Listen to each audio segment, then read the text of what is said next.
अस्सलाम वालेकुम दोस्तों, मेरा नाम है अली गोंदल और आप देख रहे हैं गोंदल ग्राफिक्स। ये मेरी कोल्ड्रा 2021 की ट्रेनिंग की पहली वीडियो है जिसमें हम बिगिनर से लेकर एडवांस लेवल तक प्रैक्टिकल सीखेंगे, वर्क करेंगे और प्रोफेशनल बनेंगे इंशाल्लाह। कोल्ड्रा दरअसल एक वेक्टर सॉफ्टवेयर है। वेक्टर और रास्टर के बारे में हम मज़ीद डिस्कस करेंगे, लेकिन थोड़ा सा मैं आपको वेक्टर के बारे में बता देता हूँ कि अगर हम कोई भी डिज़ाइन क्रिएट करते हैं, बनाते हैं, तो इसका हम साइज़ किसी भी हद तक ले जाएं तो इसकी रेजोल्यूशन में कोई फ़र्क नहीं पड़ता। मतलब ये रिसाइज हो जाता है अगर आपने इसके कोई प्रिंटिंग वगैरह करवानी हो, प्रिंट मीडिया फील्ड में अगर कोई डिज़ाइन यूज़ करना हो, तो उसके लिए हम कोई भी डिज़ाइन क्रिएट करने के लिए वेक्टर सॉफ्टवेयर का सहारा लेते हैं। क्योंकि हमारा ये कोरल जोन से ये एक वेक्टर सॉफ्टवेयर है, तो ये इतना मुश्किल सॉफ्टवेयर नहीं है। लोगों ने बस ऐसे ही इसे बदनाम किया हुआ कि ये बहुत मुश्किल है, ये समझ नहीं आता। तो ये बहुत ही आसान अल्फाज में आसान तरीके से आपको समझाऊंगा, बताऊंगा और आपको प्रैक्टिकली तरीके से आपको इतना प्रोफेशनल बना दूंगा कि आप ये किसी भी फील्ड में आप नाकाम नहीं हो। तो आप सबको पता ही होगा या शायद ना पता हो आप लोगों को कि ये जो सा सॉफ्टवेयर है कोरल ड्रा, ये प्रिंट मीडिया फील्ड में सबसे ज़्यादा यूज़ होने वाला यही सॉफ्टवेयर है। अगर आप इसे अच्छे से सीख जाते हैं, इसमें वर्क करना, डिज़ाइनिंग करना, तो इंशाल्लाह आपको एक बहुत ही अच्छी प्रिंट मीडिया फील्ड में जॉब मिल सकती है। आप यहाँ पर डिज़ाइन क्रिएट कर सकते हैं, किसी भी किस्म का एडवर्टाइजिंग डिज़ाइन या हम इसमें आराम से डिज़ाइन कर सकते हैं। इसमें कोई रॉकेट साइंस नहीं है कि ये बहुत मुश्किल है। इसमें काम करना इतना आसान है। मैं जैसे जैसे आपको बताऊंगा, एक दो टूल समझाऊंगा, आगे आगे इंशाल्लाह आपको खुद ही समझ आती रहेगी। तो अभी हम अपना स्टार्ट लेते हैं। तो यहाँ पर हम कंट्रोल एन से एक न्यू डॉक्यूमेंट लेते हैं। कंट्रोल एन से एक न्यू हमारे पास ये विंडो एक शो होगी, जिसके अंदर हम अपने प्रोजेक्ट का कुछ भी नेम लिख सकते हैं। मैं जी लिख देता हूँ, गोंडल ग्राफिक्स। कस्टम, इसे कस्टम ही रहने दें। कभी हम डिफ़ॉल्ट RGB कलर भी यूज़ करते हैं, कभी डिफ़ॉल्ट CMYK के। डिफ़ॉल्ट CMYK के सियान मैजेंटा येलो ब्लैक, ये CMYK का मुखफ़िफ है। RGB का मुखफ़िफ है रेड ग्रीन ब्लू। इन दोनों का मेन मकसद तो यही है कि अगर हमने प्रिंट मीडिया फील्ड के लिए कोई डिज़ाइन वगैरह क्रिएट करने हैं, तो उसके लिए ये डिफ़ॉल्ट CMYK यानी कि सियान मैजेंटा येलो ब्लैक, इस कलर को हम यानी कि इसमें हम इस प्रीसेट में अपने डिज़ाइन वगैरह बनाएंगे, क्रिएट करेंगे। अगर हमने किसी भी स्क्रीन के लिए कोई भी डिज़ाइन क्रिएट करना हो, कोई भी स्क्रीन हो सकती है, लैपटॉप की, मोबाइल वगैरह की। अगर आप कोई डिज़ाइन कर रहे हैं, कोई सोशल मीडिया पोस्ट वगैरह डिज़ाइन, एडवर्टाइजिंग डिज़ाइन कर रहे हैं आप, तो उसके लिए ये RGB हम प्रीसेट रखेंगे। इसे हम कस्टम पर ही रहने देते हैं। नीचे से यहाँ से भी हम सेलेक्ट कर सकते हैं हम किसके लिए डिज़ाइन करना चाहते हैं, प्रिंटिंग के लिए या फिर स्क्रीन के लिए। यहाँ से पेज साइज भी आ जाते हैं इसमें। ये 4 है, लेटर, कस्टम, लीगल, ये सब आप देख लें। फ़ोटो कार्ड, इसमें कुछ पहले से साइज़ वगैरह मैंने दिए हुए हैं आपको। वेब बैनर, ये सब। Business card, Japanese business card, business card, government legal letter, ये सब इसमें साइज़ मैंने दिए हुए हैं। यहाँ से हम सिलेक्ट कर सकते हैं हम किस में साइज़ लेना चाहते हैं, पिक्सल में लेना चाहते हैं कि मिलीमीटर में। उसके मुताबिक यहाँ पर साइज़ हम लिखेंगे, विड्थ, हाइट, ओरिएंटेशन सेलेक्ट करेंगे, रेजोल्यूशन की से रहने दें, ओके करते हैं। ये हमारे पास एक नई डॉक्यूमेंट ओपन होकर आ गई। यहाँ पे इसका ये पेज 1 है, यहाँ प्लस पे क्लिक करेंगे, पेज 2, 3, 4, जितने पेजेस में हम काम करना चाहते हैं यहाँ से हम पेजेस को ओपन करके तो अपना काम वगैरह कर सकते हैं। हर पेज में अलग अलग काम यहाँ से डिलीट कर सकते हैं, delete page. Insert page, rename page, अगर किसी पेज को नाम वगैरह देना हो, स्विच पेज, ओरिएंटेशन, यहाँ पर रख लिया इसे। ओरिएंटेशन चेंज करनी हो, ये देखें, ये वर्टिकल हो गई, ओरिएंटेशन चेंज की, ये हॉरिजॉन्टल हो गई, ओरिएंटेशन सही हो गया। और ये जो हमें ये बार नज़र आ रही है, इसे कहते हैं मेन्यू बार। हर एक सॉफ्टवेयर में, जितने भी आज तक बने हैं, हर एक सॉफ्टवेयर में एक ना एक मेन्यू बार होती है ऊपर, और उन मेन्यू बार में ये जो हमारे पास ऑप्शंस दिए हुए हैं, टेबल, टूल, विंडोज़, इनके अंदर इनकी कमांड्स हैं सारी इनसे रिलेटेड। और नीचे ये जो दूसरी हमें बार नज़र आ रही है, ये कमांड बार होती है दरअसल। तो ये दरअसल ये एक शॉर्टकट ही होते हैं इनमें से निकाले हुए। फाइल में भी न्यू है और इसमें ये भी एक न्यू दिया हुआ है। यानी कि ये जो शॉर्टकट्स होते हैं छोटे, ये शॉर्टकट्स होते हैं और इनमें ये इन्हीं में से निकाले होते हैं। ये जो शॉर्टकट्स होते हैं ये इसी मेन्यू बार में से निकाल के इधर इन्होंने रखे होते हैं। उसके नीचे ये प्रॉपर्टी बार आ जाती है, ये जो हमें नज़र आ रही है। ये पिक टूल हमने लिया हुआ है, किसी भी अगर टूल को सेलेक्ट करते हैं तो ऊपर उसकी प्रॉपर्टी चेंज हो जाएगी उसके मुताबिक। ये मैंने क्रॉप टूल लिया है, वो देखें ऊपर प्रॉपर्टी चेंज हो गई। इसी तरह जो भी हम टूल सेलेक्ट करेंगे ऊपर उसकी प्रॉपर्टी उसके मुताबिक चेंज होती रहेगी। और ये जो सी बार है ये वाली, इसे टूल बार कहते हैं। ये इसमें हमारे A to Z सब टूल इसमें आ जाते हैं, ये देख लें। इनके अंदर भी हमारे पास टूल पड़े हुए हैं।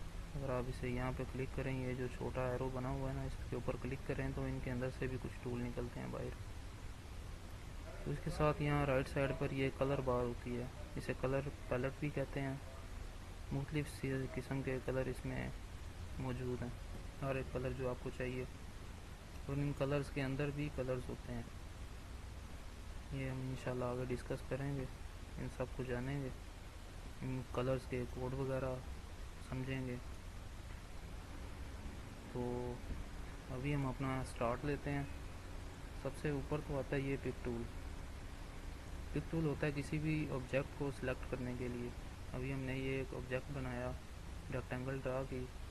अभी मैं इसे सिलेक्ट करना चाहता हूँ, तो सिलेक्ट करने के लिए पिक टूल पर आऊँगा।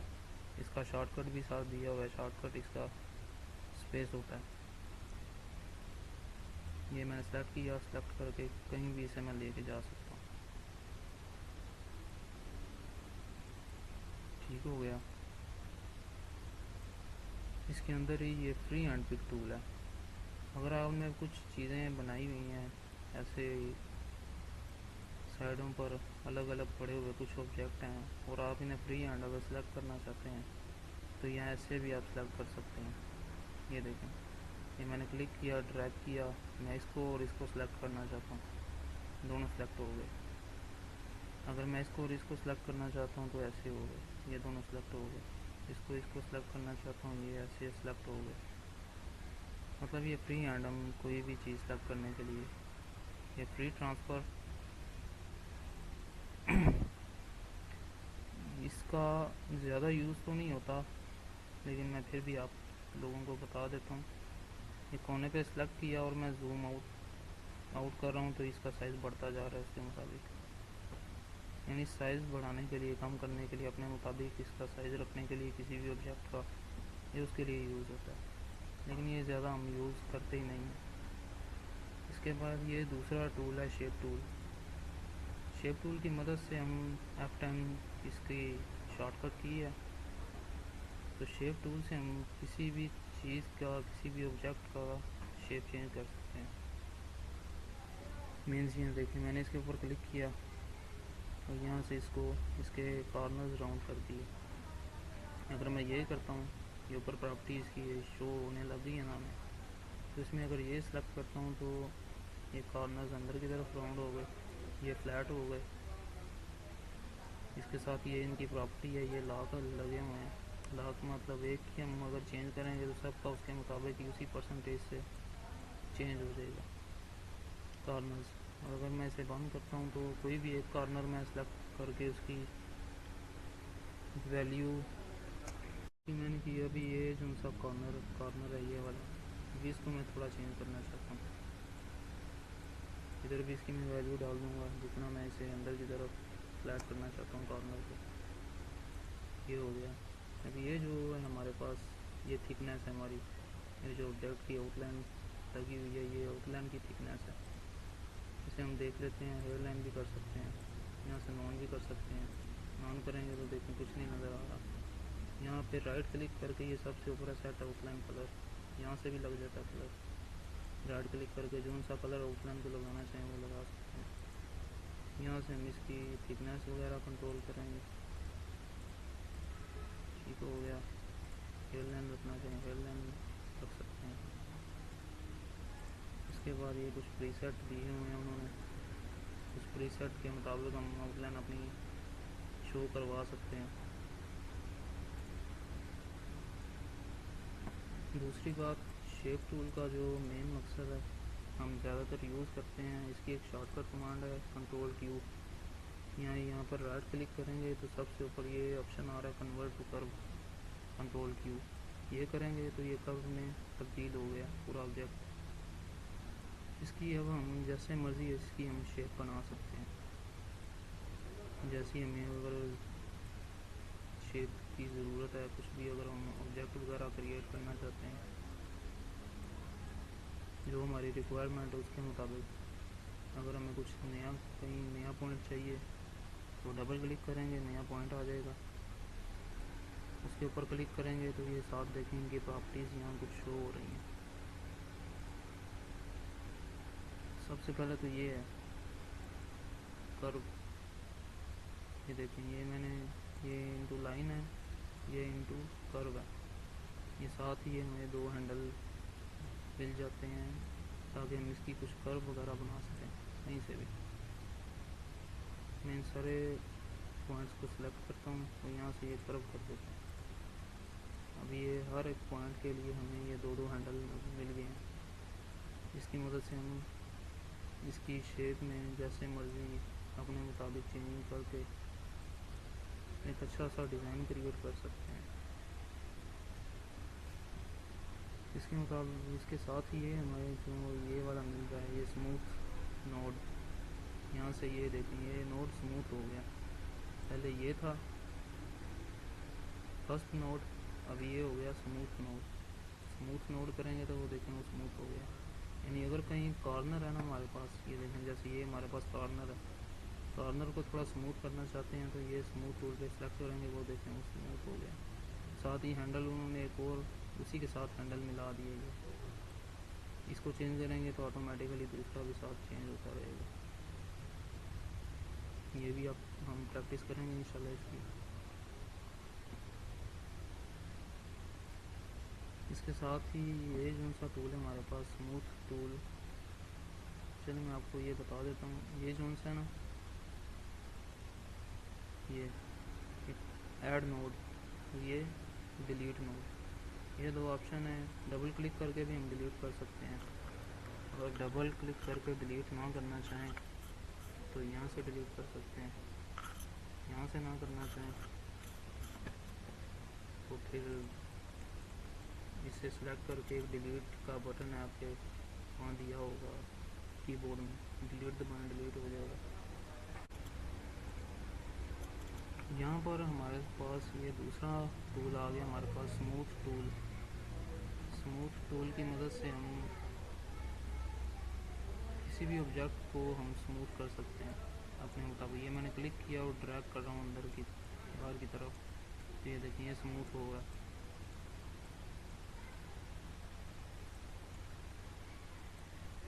ये देखिए हमारे पास ये बाहर निकल आया ये पैनल पूरा, तो हमने इसे उठा के वहाँ पर दोबारा लगा दिया। ये हमारे पास ये भी तीसरे नंबर पर ये स्मीयर टूल है। इसके अंदर ये हम स्मीयर टूल को थोड़ा सा डिस्कस कर लेते हैं। यहाँ पे मैं एक शेप बनाता हूँ, एक रेक्टेंगल लेता हूँ, एक सर्कल लेता हूँ, एलिप्स, स्मीयर टूल लेता हूँ और मैं ये देखें सेलेक्ट करके अंदर की तरफ ड्रैग किया तो वो वहाँ पे कर्व सी बन गई है।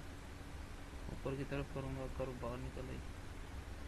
तो ये दरअसल किसी भी शेप को फ्री हैंडली अगर आप कर्व में चेंज करना चाहते हैं तो उसके लिए ये टूल यूज़ होता है। ये देखिए मैं जैसी मर्ज़ी इसकी शेप बना सकता हूँ इससे। ये इसका यूज़ है। अगर मैं अभी इसको इसके ऊपर आता हूँ, ये देखें, मैं अगर किसी डिज़ाइन में ऐसे कॉर्नर शो करना चाहता हूँ तो ये इससे मैं बहुत आसानी से ये क्रिएट कर सकता हूँ। ये देखें,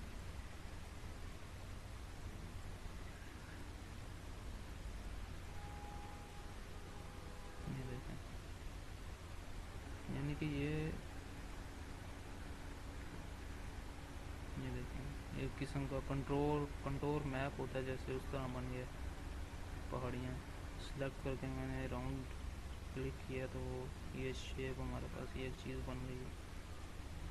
इसको हम कलर देंगे, इसके नीचे कोई कलर देंगे, ये एक बैकग्राउंड हमारे पास क्रिएट हो सकता है। ज़्यादातर ये यूज़ होता है बैकग्राउंड्स वगैरह बनाने के लिए। बहुत अच्छे बैकग्राउंड इससे क्रिएट हो सकते हैं। इसके साथ ही हमारे पास नीचे एक ट्विस्ट टूल, ट्विस्ट को डिस्कस कर लेते हैं। ट्विस्ट टूल, अभी ये मैंने एक रेक्टेंगल बनाई है और इसके कॉर्नर के ऊपर मैं इसे क्लिक करके रखता हूँ। ये देखें, इसके ऊपर मैंने क्लिक करके रखा है और वो एक, ये देखें कितनी मज़े की शेप बन गई है। ट्विर्ल हो गया। ये देखें, इसके ऊपर करता हूँ, ये भी ट्विर्ल हो गया। इसके मैं शेप के सेंटर में करता हूँ, सेंटर में तो नहीं, ये आउटलाइन पे इफेक्ट करता है। ये देखें, सिलेक्ट करके रखा है बस मैंने और वो उसने खुद ब खुद एक स्फीयर है, ये क्या इसे कहते हैं, ट्विर्ल, अपने आप उसने एक ट्विर्ल बना दिया। इसका एक बाकायदा इसका एक टूल भी हमारे पास है, वो भी हम डिस्कस करेंगे। ये देखें स्पाइरल, यहाँ पे बना बनाया स्पाइरल हमें एक मिल जाता है।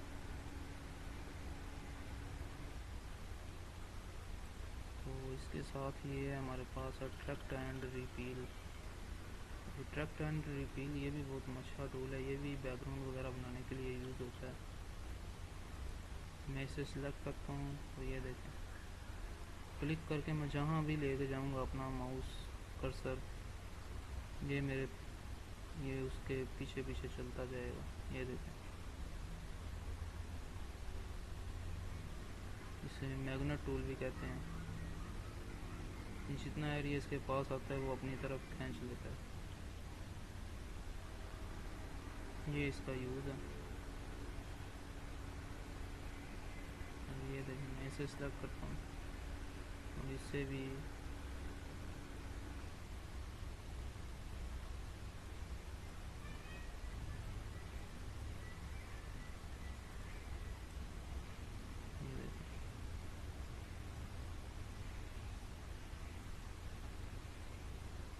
कितना अच्छा एक बैकग्राउंड बन गया हमारे पास।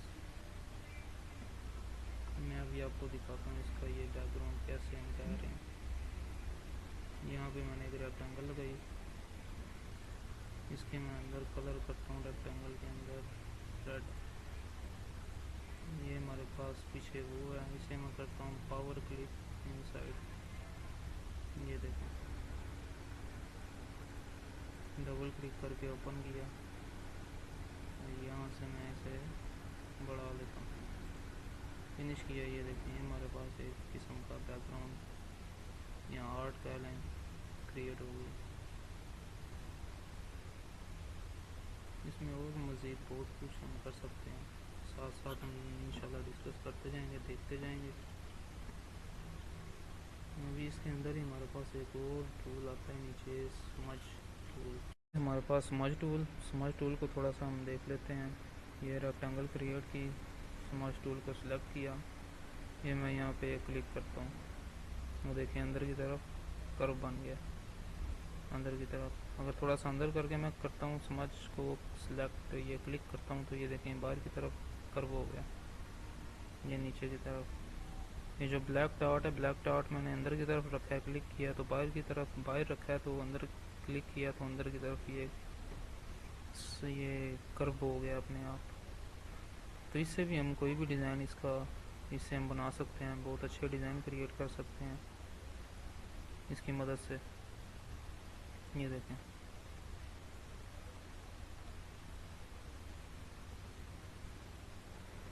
ये देखें।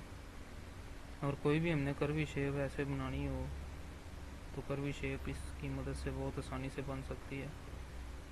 ये इससे भी बन सकती है शेप टूल से, लेकिन उससे थोड़ी मेहनत करनी पड़ेगी। तो इसके लिए ये शॉर्टकट उन्होंने हमें यही दिया होगा, स्मज टूल। ये देखें। दूसरा, अगर मैं बाय सेलेक्ट करके अंदर की तरफ ये ड्रैग करता हूँ तो ये अपने आप छोटा होता होता ये एक बारीक सा ये कोना सा बन जाता है। ये भी इसका इस्तेमाल है एक। ये देखें, ये देखें, ये देखें। अगर मैं खाली इसे क्लिक करता हूँ तो ये अगर मैं इसे क्लिक करता हूँ तो ये अंदर की तरफ ये कर्व हो गया। तो ये इसका इस्तेमाल है हमारे पास। कोई भी हम इससे अच्छा सा डिज़ाइन क्रिएट कर सकते हैं, कर्वी डिज़ाइन। इसी में हमें एक ये इसी बटन में एक नीचे रफन टूल मिलता है, ये रफन टूल है, इसका हम इस्तेमाल देखेंगे।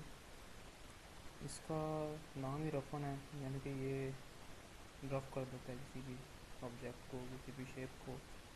आपने सिंपल उसके ऊपर ये जो ब्लैक डॉट है इसका, ये आपने रख के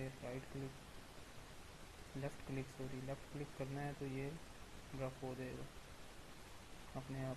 मीन्स के ये आपने एक लाइन लगाई, रफन टूल हम लेते हैं और इसके ऊपर हम अप्लाई करते हैं।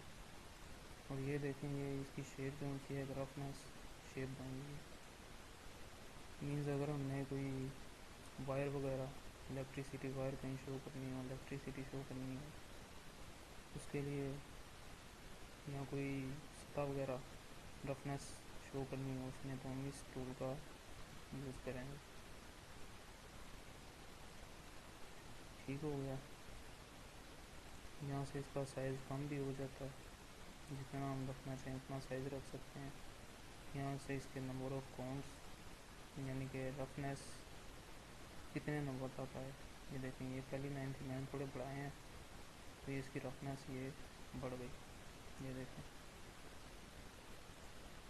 ये देखें, यहाँ से कम ज़्यादा कर सकते हैं। इसे भी देख लेते हैं। ये देखें, यहाँ से हम इसका एंगल सेट कर सकते हैं, इस एंगल पर हम इसे रफ करना चाहते हैं। ये देखें,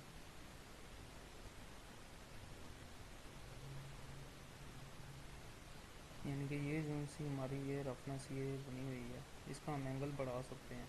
ये रफनेस ऐसी हो जाएगी। मैं आपको दिखाता हूँ। 90 पे मैंने रखा, 90 पे रख के अप्लाई करते हैं। 90 पे तो फुल स्ट्रेट हो जाएगा। यहाँ हम इसे 45 करते हैं। इसका भी ज़्यादा यूज़ तो नहीं होता। ये देखें, अब ये रफनेस की शेप भी कुछ और बन गई है। ये देखें, फिर से लाइन लेते हैं जिसके ऊपर अपन टूल यूज़ करते हैं इसका। ये देखें, एंगल 45 है। इसे हम करते हैं 125, ये भी 90, इसे हम करते हैं 25 पर किया। ये देखें, इसके साइज़ में भी फ़र्क आया। ये काउंट हम ज़रा कम कर देते हैं इसके, ये इसका यूज़ है। ये देखें, यानी जिस तरह की हमें शेप की जैसे की ज़रूरत है वैसी हम बना सकते हैं। इसी के अंदर रेज़र टूल भी हो गया, वर्चुअल सेगमेंट भी हो गया। वर्चुअल सेगमेंट भी आपको बताया था। ये जूम टूल और पेन टूल, एच टूल, इसका भी यूज़ बहुत ज़्यादा होता है। अगर आपके पास एक माउस है ना, कर्सर वाला, तो ये 2021 में ये ऑप्शन है कि आप कर्सर को क्लिक करेंगे, कर्सर वाले बटन को, और अपने मुताबिक ये आ जाएगा हैंड टूल हमारे पास। जहाँ मर्ज़ी हम इसे लेके जा सकते हैं कर्सर की मदद से। कर्सर वाला बटन क्लिक करके रखना। ये जूम आउट, जूम इन।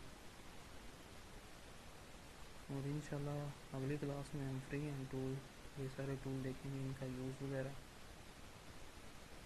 तो आज की क्लास में इतना ही। अगर आपको मेरी वीडियो अच्छी लगी हो, चैनल को सब्सक्राइब करें, लाइक एंड शेयर करें, और मज़ीद अच्छी वीडियो के लिए मुझे फॉलो करते रहें। इंशाल्लाह मैं पूरी कोशिश करूँगा आपको हर चीज़ बताई जाए, सिखाई जाए। दुआ में याद रखिएगा। अल्लाह हाफिज़।